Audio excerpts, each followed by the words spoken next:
የተለያዩ የሙዚቃ ስራዎችና በዘፈን ስራ የምናውቀው አቤል ሙልጌታ እንግዲህ ከዚህ በኋላ ከዘፈን ዓለም እንደወጣ ከዚህ በኋላ ዘፈን እንደማይዘፍን በሙዚቃ ዓለም ውስጥ ከዚህ በኋላ እንደማይኖር አሳው ሁላችሁም ይሄንን ቪዲዮ ብዙ ጊዜ ኮፒ ሊንክ አድርጉት ለጓደኞቻችሁ ላኩላችሁ አዲስ አካውንት ስለሆነ ፎሎ ያደርጋችሁ ብዙ ሰዎች እንዲያውቁ ለብዙ ሰዎች ላኩላ ይሄንን የሚያሳውቀው እንግዲህ ፌስቡክ ፔጁ ላይ ፖስት ባደረገው በዚህ መልእክት እናም በጻፈው መልእክት ላይ ውሻው ወደ ጥፋቱ ይመለሳል ደግሞ የታጠበች ሪያ በጭቃ ለመንከባል ትመለሳለች እንደሚባል ሁለተኞች ምሳሌዎች ሆነባቸዋል የሚለው ሁለተኛ ጴጥሮስ 2:22 ላይ ያለውን ጥቅስ አስቀምጦ ነው እንግዲህ ይሄንን መልእክት የጻፈው እናም ይሄ ቃል ለኔ ነው ስንቴ ስወጣ ስንቴ ስገባ ዛሬ ቀኑ ቆረጣ መለጥኩኝ ታደገኝ አዳነ ሸክሜ ወደቀ እስ ያልኩት ጌታዬን በጨለማ የነበርኩበትን ወንድማችሁን ደጉ አባታችሁ ሮጦ ተቀበለኝ ጌታን ባርኩልኝ ስሙን ከፍ ከፍ አድርጉልኝ ብሎ እናም ከዚህ በኋላ ዘፈኑ ዓለም ላይ የለሁም ዳግም ዞር ብያለሁም ስሙ ይባረክ ኢየሱስ ጌታ ነው በዘፈኑ ያላችሁ ወዳጆች አሁን ሽንገላ የለኝም ዘፋኝነት ከስካር ጋር ተነጣጥለው አያውቁም እኔን ታደገኝ አምላክ አምናለሁ እናንተን የሚታደጋችሁ የሚል መልእክት አስተላልፉ ዓለም ሁሉ ጻድቅ ሆኖ እኔ ብቻ ኃጢአተኛ ብሆን እግዚአብሔር ለኔ መስቀል ላይ አንድ ልጁን እንደላከ ማመን ስለሆነ ከእግዚአብሔር ፍቅር በላይ የሚያስገርመኝ የለም። እስቲ ኮሜንት ላይ ጴንጤነት ይለምልም በሉልኝ።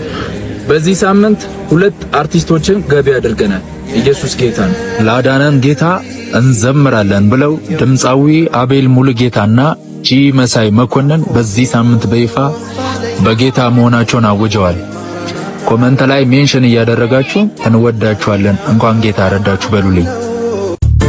ያለንበት ይሄ ጊዜ የመጨረሻው ዘመን ይመስለኛል። ይሰማው ወሬ በየቦታው ጦርነቱ፣ ወረርሽኙ፣ የተፈጥሮ አደጋው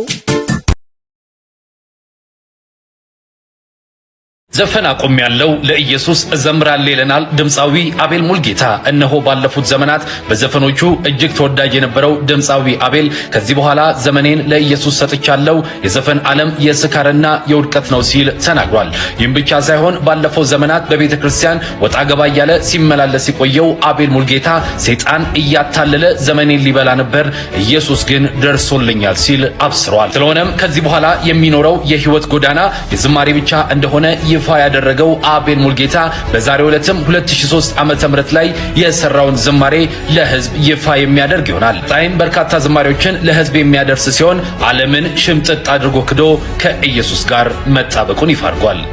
ሞቼ ሳለው ባጣት በበደሌ በስራዬ መስቀሉ ቤዛ ደሞ አነሳኝ በትንሣኤ ላሳድር ተልኬ ለወግራቸው በድንጋይ ሐሳቤን ቀየረው የኔ ጌታ መንገድ ላይ